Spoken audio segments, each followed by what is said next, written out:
27 दिसंबर 2007 रात के तकरीबन 1 बजे इस्लामाबाद में मौजूद बेनजीर भुट्टो को एक मैसेज मिलता है। ये कोई धमकी नहीं थी बल्कि एक वार्निंग थी, और वो भी पाकिस्तान के सबसे पावरफुल इदारे की तरफ से। मैसेज लाने वाला शख्स पाकिस्तान की मेन इंटेलिजेंस एजेंसी का हेड था। इतनी रात गए इतना बड़ा ऑफिसर खुद उनके घर पहुंचता है और उनसे कहता है, आज आपको मारने की कोशिश की जाएगी।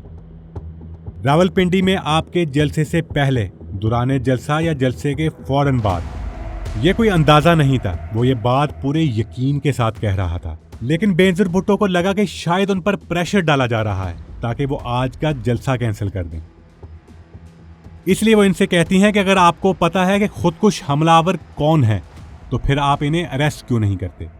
इस पर जवाब आता है कि अगर हमने ऐसा किया तो हमारे सोर्सेज एक्सपोज हो जाएंगे। ये सुनते ही बेनजीर भुट्टो का लहजा बदल जाता है। वो साफ अल्फाज में कहती हैं कि मेरी सिक्योरिटी रियासत की जिम्मेदारी है, सिर्फ मेरी नहीं, वहां मौजूद हर शख्स की। तो सिक्योरिटी बढ़ाएं और इंश्योर करें कि किसी को कोई नुकसान ना हो। सामने बैठे जनरल नदीम ताज बस इतना कहकर उठ जाते हैं, मैं पूरी कोशिश करूंगा। जब बेनजीर भुट्टो और जनरल ताज ये सब बातें डिस्कस कर रहे थे तो बिल्कुल उसी वक्त दूसरी तरफ इनके कत्ल की तैयारी फाइनल स्टेज में दाखिल हो चुकी थी। आधी रात के बाद तालिबान हैंडलर नसरुल्लाह रावलपिंडी पहुंच चुका था और उसके साथ 2 कम उम्र लड़के भी थे, 15 साला बिलाल और इकरामुल्ला। अगले दिन की सुबह तकरीबन 8 से 9 बजे के दरमियान रफाकत और हसनैन लियाकत बाग की तरफ रवाना होते हैं। वो सिक्योरिटी की मूवमेंट ऑब्जर्व करते हैं और ये कंफर्म करते हैं कि प्लान में कोई रुकावट तो नहीं है। ये वही जगह थी जहां चंद घंटों बाद बेनजीर भुट्टो ने स्पीच करनी थी। इनका प्लान बिल्कुल वाज़ेह था। पहला अटैक बिलाल ने करना था, और अगर किसी तरह बेनजीर भुट्टो इस हमले से बच जाती तो दूसरा और आखिरी अटैक इकरामुल्लाह ने करना था। यानी उस रात फैसला हो चुका था कि बेनजीर भुट्टो को हर हाल में खामोश कर देना है। जैसे ही बिलाल और इकरामुल्लाह मिशन पर निकलने लगते हैं तो अचानक हसनैन की नजर बिलाल के जोगर्स पर पड़ती है। वो एक लम्हे के लिए रुक जाता है। इसके चेहरे पर परेशानी साफ नजर आती है। वो फौरन बिलाल से कहता है कि ये जोगर्स अभी उतार दो, और साथ ये भी कहता है कि सिक्योरिटी अदारों को पता है कि जिहादी अक्सर ऐसे शूज इस्तेमाल करते हैं। अगर किसी ने नोटिस कर लिया तो सब कुछ खत्म हो जाएगा। ये सुनकर बिलाल एक लम्हा जाया किए बगैर अपने जोगर उतार कर उनकी जगह चप्पल पहन लेता है। इसके बाद हसनैन बिलाल को उस गेट तक छोड़ आता है जहां जलसे के बाद बेनजीर भुट्टो ने वापस जाना था। ये वो गेट था जो खास तौर पर वीआईपी मूवमेंट के लिए इस्तेमाल होना था। दूसरी तरफ इकरामुल्लाह खामोशी से उस गेट के करीब जा खड़ा हो जाता है जो पब्लिक के लिए रखा गया था। 2 अलग गेट, 2 अलग रास्ते, लेकिन एक ही मकसद, बस इंतजार था सही लम्हे का। दूसरी तरफ उसी दिन की सुबह तकरीबन 8:30 बजे बेनजीर भुट्टो नींद से बेदार होती हैं। नाश्ता करने के कुछ देर बाद वो अपने करीबी लोगों के साथ अफगानिस्तान के सदर हामिद करजई से मुलाकात के लिए रवाना हो जाती हैं। दोपहर 1 बजे के करीब बेनजीर भुट्टो वापस जरदारी हाउस पहुंचती हैं। खाना खाने के बाद वो अपनी पार्टी के करीबी लोगों के साथ बैठकर अपनी स्पीच को फाइनल करती हैं, और फिर इनका काफिला आहिस्ता आहिस्ता जलसागाह की तरफ रवाना हो जाता है। इनके काफिले में जरदारी हाउस की एक ब्लैक मर्सिडीज भी शामिल थी। ये एक बुलेट प्रूफ गाड़ी होती है, और दोस्तों इस गाड़ी को जहन में रखना, क्योंकि आगे चलकर यही गाड़ी हमारी पूरी कहानी में एक अहम किरदार अदा करने वाली है। बेनजीर भुट्टो जलसागाह पहुंचती हैं और अपनी तकरीर शुरू कर देती हैं। जैसे ही तकरीर खत्म होती है पूरा इलाका नारेबाजी से गूंज उठता है, बेनजीर जिंदाबाद, बेनजीर वजीर आजम। तकरीर के बाद वो गाड़ी में आकर बैठ जाती है, लेकिन गाड़ी फौरी रवाना नहीं होती, जिसकी वजह यह थी कि गाड़ी के चारों तरफ लोगों का बहुत बड़ा हुजूम इकट्ठा हो चुका था। हर कोई उनकी एक झलक देखना चाहता था। इसलिए बेनजीर भुट्टो लोगों को देखकर गाड़ी के इमरजेंसी हैच से बाहर निकल आती हैं। अब इनका सर और कंधे साफ नजर आ रहे थे। 5:10 हो चुके थे। दूर भीड़ में खड़ा बिलाल जो सुबह से इंतजार कर रहा था, उसे लगा कि यही वो लम्हा है। वो आहिस्ता आहिस्ता गाड़ी के सामने आता है, फिर हरकत करता हुआ गाड़ी की साइड की तरफ चला जाता है, वहां जहां लोग निस्बतन कम थे। बिलाल मोहतरमा के सर को निशाना बनाता है और सिर्फ 1 सेकंड के अंदर मुसलसल 3 फायर कर देता है। जैसे ही दूसरी गोली चलती है, मोहतरमा का सर दाईं जानब की तरफ झुकता है। उनका दुपट्टा और सर हिलते हुए नजर आते हैं। ऐसा महसूस होता है कि जैसे कोई चीज़ उनसे टकरा गई हो और उसी लम्हे वो नीचे गाड़ी के अंदर गिर जाती है। जैसे ही वो नीचे गाड़ी के अंदर गिरती है, बिलाल खुद को धमाके से उड़ा लेता है और उसी लम्हे हर तरफ अफरा तफरी मच जाती है, आवाज़ें, धुआं और चीखें।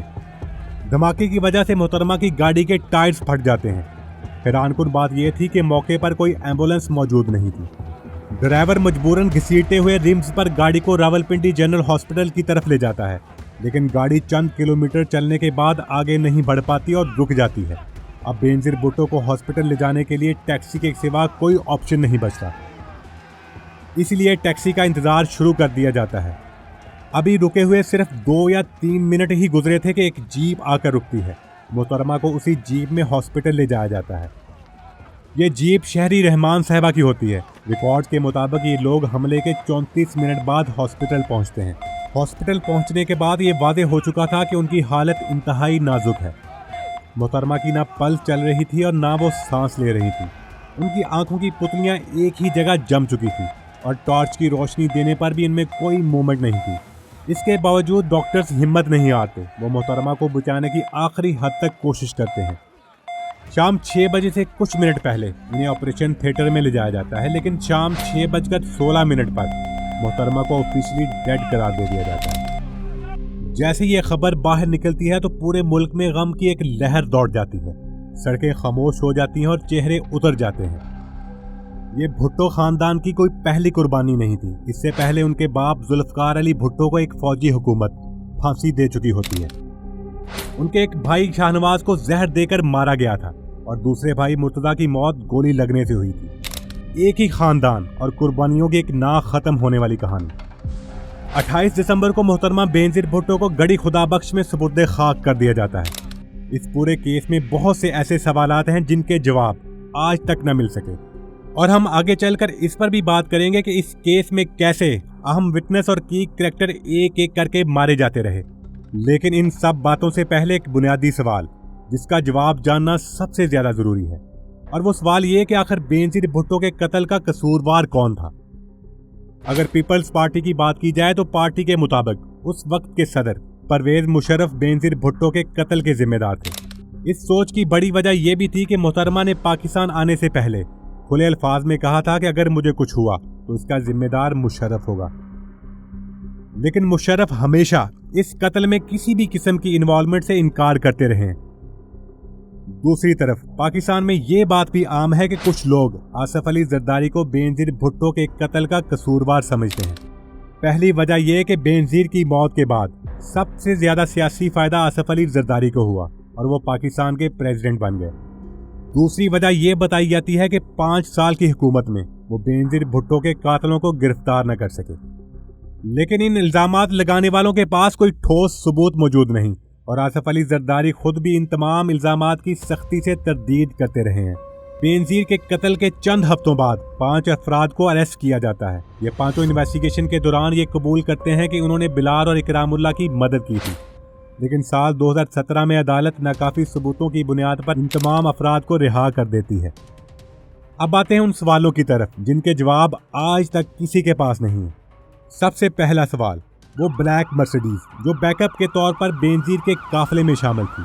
जब धमाके के बाद मोहतरमा को फौरन हॉस्पिटल ले जाना था तो वो गाड़ी आखिर कहाँ थी। दूसरा सवाल, किसके कहने पर हमले की जगह को सिर्फ 1 घंटा और 40 मिनट बाद धो दिया गया। वो कौन था जो ये नहीं चाहता था कि यहाँ से कोई सबूत इकट्ठा किया जाए। 23 दिसंबर को एक सिक्योरिटी मीटिंग में जब ये डिसाइड किया गया था कि वापसी पर मोहतरमा की गाड़ी लेफ्ट टर्न लेकर ग्वालमंडी रोड से वापस जाएगी, तो फिर किसके कहने पर गाड़ी ने अचानक राइट टर्न लिया। और आखिरी लेकिन सबसे संगीन सवाल, डॉक्टर्स के बार बार कहने के बावजूद पुलिस चीफ सऊद अजीज ने पोस्टमार्टम की इजाज़त क्यों नहीं दी। क्या ये सब सिर्फ इत्तेफाक था या फिर सच को दफन करने की एक मुनज़्ज़म कोशिश। ये वो सवालात हैं जो सिर्फ बेनजीर भुट्टो के कत्ल पर नहीं बल्कि पूरे सिस्टम पर उंगली उठाते हैं, और शायद इसलिए इनके जवाबात आज तक सामने नहीं आ सके। अब आते हैं केस के उन किरदारों की तरफ जो एक एक करके कत्ल होते चले गए। सबसे पहले नादर और नसरुल्लाह, ये वो लोग थे जिन्होंने बिलाल को बेनजीर भुट्टो तक पहुंचने में मदद की थी। एक चेक पोस्ट पर रूटीन चेकिंग के दौरान ये दोनों कार से भागने की कोशिश करते हैं और उसी चेक पोस्ट पर मारे जाते हैं। और उसके बाद इस कहानी में एक नया नाम आता है। Farmer interior minister Rahman Malik के मुताबिक इन सब का एक मरकजी हैंडलर था, इबादुर रहमान चिटान। उसे भी 13 मई 2010 को कत्ल कर दिया जाता है। और फिर बात आती है खालिद शहनशाह की। खालिद शहनशाह बिलावल हाउस का सिक्योरिटी इंचार्ज था। जब मोहतरमा तकरीर कर रही थी तो वो इनके बिल्कुल करीब खड़ा था और अजीबोगरीब हरकत कर रहा था। इस बात की कभी कोई वजाहत सामने नहीं आ सकी कि वो ऐसा क्यों कर रहा था। लोगों का ये भी कहना है कि वो इशारों से ये बताने की कोशिश कर रहा था कि गर्दन से ऊपर यानी नीचे मोहतरमा ने बुलेट प्रूफ जैकेट पहन रखी है। फिर जुलाई 2008 को उसे भी उसके घर के बाहर कत्ल कर दिया जाता है। अलबत्ता कुछ लोग ये भी कहते हैं कि उसकी मौत किसी गैंग वॉर का नतीजा थी और इसका बेनजीर भुट्टो के कत्ल से कोई ताल्लुक नहीं था। इसके अलावा एक और अहम नाम सरकारी लॉयर चौधरी जुल्फकार। वो इस केस पर काम कर रहे थे और इनके करीबी दोस्तों के मुताबिक वो काफ़ी कुछ जान चुके थे। लेकिन 3 मई 2013 को उन्हें भी कत्ल कर दिया जाता है। एक एक करके किरदार ख़त्म होते गए और सवाल बढ़ते गए। क्या यह महज सिर्फ एक इत्तेफाक था या फिर एक सोचा समझा मंसूबा? आप क्या कहते हैं? नीचे कमेंट्स में अपनी राय ज़रूर दें।